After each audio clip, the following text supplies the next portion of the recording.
Berikutnya, pemirsa, Badan Narkotika Nasional atau BNN RI berhasil ungkap kasus clandestine laboratory yang memproduksi sabu-sabu di salah satu apartemen di kawasan Cisauk, Kabupaten Tangerang, Banten.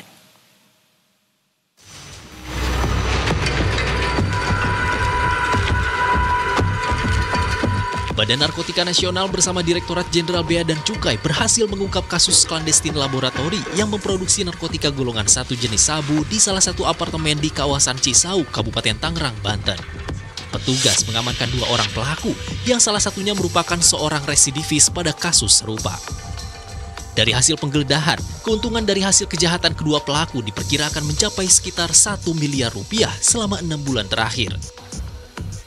Komjen Suyudi Aryo Seto, Kepala BNN RI mengatakan barang bukti yang diamankan dari 2 pelaku narkotika jenis sabu dalam bentuk cair dan padat, bahan kimia yang digunakan dalam proses pembuatan sabu, dan peralatan laboratorium yang digunakan untuk memproduksi narkotika.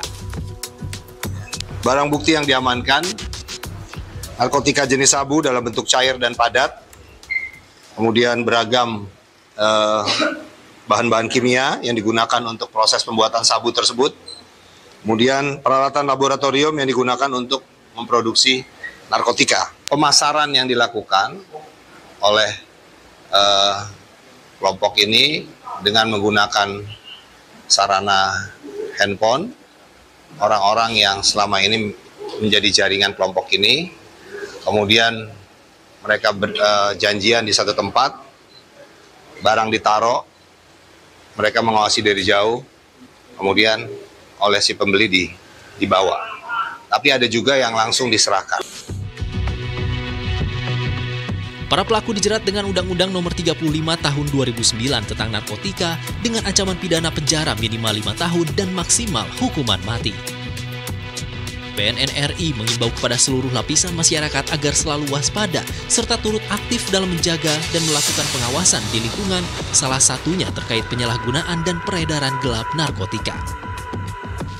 Ahmad Bayhaki, Berita 1, Tangerang Selatan, Banten.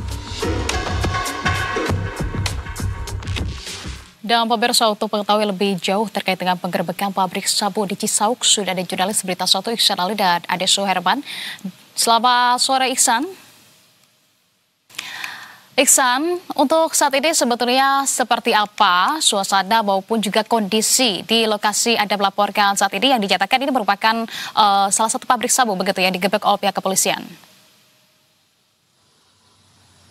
Ya, selamat sore Anissa dan pemirsa Berita 1. Badan Narkotika Nasional BNN berhasil menggerebek salah satu unit apartemen di kawasan Cisauk, Kabupaten Tangerang, Banten pada pada Jumat, maksud kami 17 Oktober 2025 kemarin. Dan memang saat ini kondisi dari TKP atau dari kawasan di apartemen ini memang terbatas dan akses untuk peliputan wartawan dan kami juga tidak bisa masuk langsung ke dalam dikarenakan area ini steril setelah dilakukan penggerebekan langsung yang dilakukan oleh langsung Kepala BNN Komisaris Jenderal Polisi Suyudi Aryo Seto pada kemarin. Dari hasil penggerebekan pabrik sabu ini ditemukan sebanyak dari pihak dari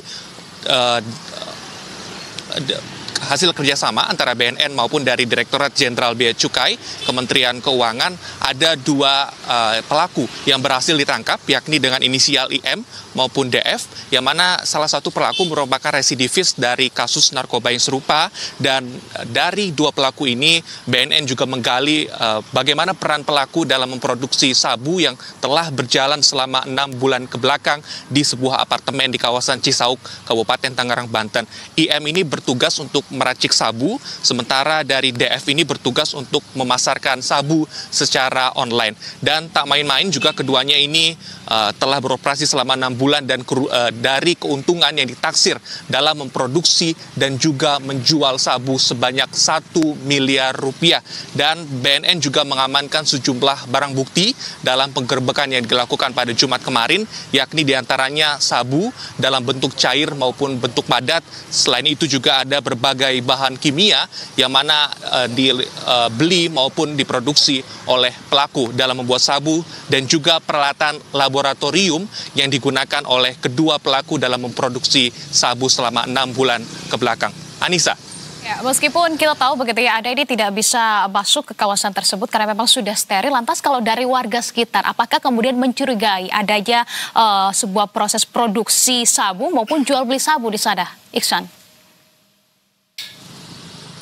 Ya, tadi kami sempat mewawancarai langsung dengan salah satu petugas keamanan dari apartemen di kawasan Cisauk, Kabupaten Tangerang, Banten ini, dan mengaku bahwa tidak ada kecurigaan dari dua pelaku ini dikarenakan modus yang dilakukan dalam memproduksi sabu selama 6 bulan ke belakang ini cukup lihai, dikarenakan dari pelaku sendiri ini menyiapkan alat penghisap udara atau exhaust di sebuah kamar mandi yang mana mengakibatkan alarm detektor dari kebakaran ini tidak bisa menyala jika dalam memproduksi sabu.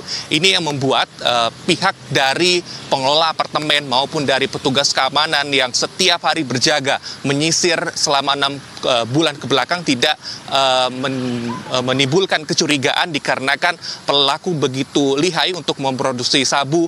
Dan tadi menurut kesaksian salah satu petugas keamanan, dalam kesehariannya pelaku ini bermain ataupun menjual sabu secara online, tidak di kawasan apartemen yang mana tidak menimbulkan kecurigaan baik dari pengelola maupun dari petugas keamanan. Dan ini juga namun di sisi lain dari pihak Badan Narkotika Nasional BNN bisa menggerebek sekaligus menangkap dua pelaku ini dikarenakan melakukan penyisiran maupun penyidikan terlebih dahulu di lantai 20 di apartemen ini, yang mana bisa langsung menangkap dua pelaku pada Jumat kemarin. Dan menurut keterangan yang kami dapatkan dari BNN, masih ada satu pelaku buron, yang mana satu pelaku buron ini merupakan guru dalam tanda kutip, guru dalam meracik sabu di antara dua pelaku ini. Jadi setidaknya masih ada satu pelaku buron yang masih dikejar oleh pihak BNN, yang dimana pihak BNN sendiri menegaskan akan terus mencari dan meminimalisir